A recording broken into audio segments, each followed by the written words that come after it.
কেউ যদি আপনাকে ঠকায় বা কষ্ট দেয়, বিশেষ কোনো ক্ষতি হবে না আপনার। আপনার এই ছোট্ট জীবনটা নষ্ট হয়ে যাবে না, ঠিক কোনো না কোনোভাবে দিনটা কেটে যাবে, ফুরিয়েও যাবে, সেটা আপনিও নিজেও জানতে পারবেন না। কিন্তু যারা আপনাকে ঠকিয়েছিল, আপনার সাথে প্রতারণা করেছিল, কেবল প্রয়োজনে ব্যবহার করে ছুঁড়ে ফেলেছিল, যারা আপনার হকটাকে নষ্ট করেছিল,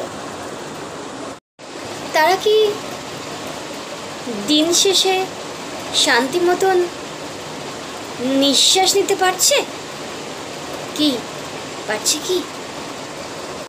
তাদেরকে কি কখনোই বিবেকের কাঠগড়ায় দাঁড়াতে হবে না?